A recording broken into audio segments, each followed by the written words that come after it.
खुलुमबाय बड'लेण्ड रादाब नायगिरि बयनिसिमबो फुंबिलिनि गोजोन हामलायथि बावहरबाय। दिनै 31 जानुवारि 2025 इं मायथाइनि सानसेनि फानजामुथियाव थानाय राशिफोरखौ फरायथिनो लाबाय। मेष राशि देहाखौ मेंनाय मोनगोन, खामानि मावनो हायै जागोन, देहाखौ मोजाङै जोथोन लानांगोन। वृष राशि मोजां हाबायाव आखाइ होनो बोलो मोनगोन, थांखि लानायाव सौहैनो हागोन, गोसोखौ गोरा मोनगोन।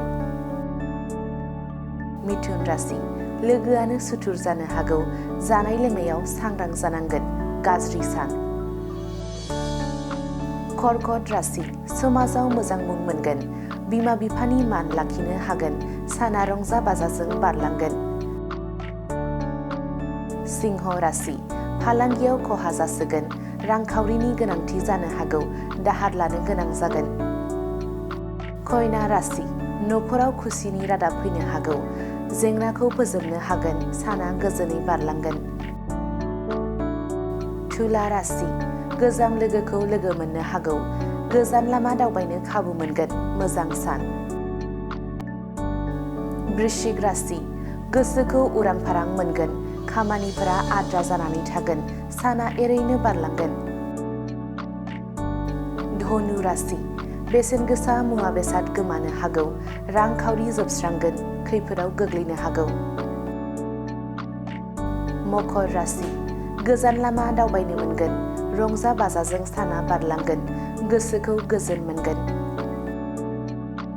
कुम्भ राशि थांखियाव सौहैनो हागोन, साननाय लुबैनाया जाफुंगोन, गाहाम सान।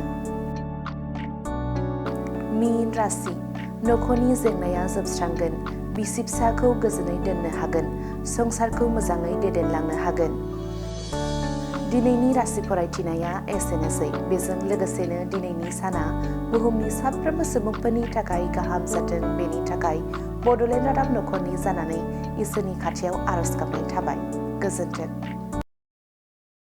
नोंथाङा रेलवे, आसाम पुलिस, बेंक, टेट बायदि सरखारि साख्रि मावनो गोसो दं नामा? एबा नोंथाङा बेफोरबायदि साख्रिनि थाखाय थियारि खालामगासिनो दं नामा? नोंथाङा railway, Assam police, banking, SSC, Assam direct recruitment, TET बायदिनि आनजादखौ खनले होदोंब्लाबो जाफुंसारनायखौ मोननो हायाखै नामा? जुदि नोंथाङा railway, Assam police, banking, SSC, Assam direct recruitment, TET cum recruitment आनजादनि थाखाय थियारि खालामगासिनो दङब्ला नोंथांनि थाखाय लानानै फैदों मोनसे मोजां रादाब।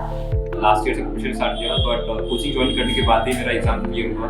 तो मेरा इस साल 3 एग्जाम का प्री क्लियर हुआ, सीएचएसएल का प्री क्लियर हुआ, फिर आईपीएस पीओ का मेरा प्री क्लियर हुआ है, और सीजीएल का भी मेरा प्री क्लियर हुआ है। तो अभी मैं मेंस का प्रिपरेशन कर रहा हूँ।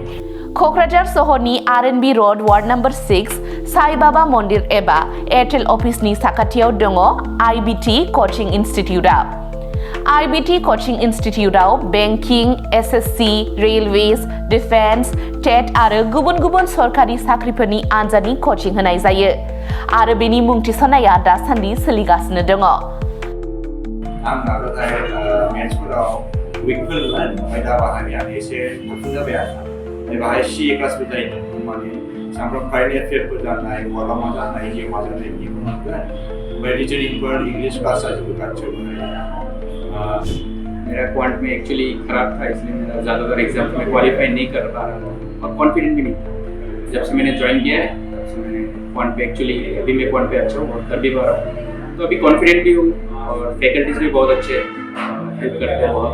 आईबीटी कचिं इनस्टिट्यूटआव मुं थिसननायनि गोबां मुलाम्फाफोरखौ नोंथाङा मोननो हागोन, जेरै ल' course fees, specially daily current affairs classes, lifetime membership card, weekly 5 to 6 days classes, comprehensive study materials, regular online and offline mock test, Make My Exam app, flexible class timings, doubt clearing session। बेफोर गासै सुबिदाफोरखौ नोंथाङा IBT coaching इनस्टिट्यूटआव मोननो हागोन। अब्ला थाबैनो मुं थिसनदो। आबुङै मिथिनो थाखाय 9387277188 एबा 9101325849 आव सोलाद लानो हागोन।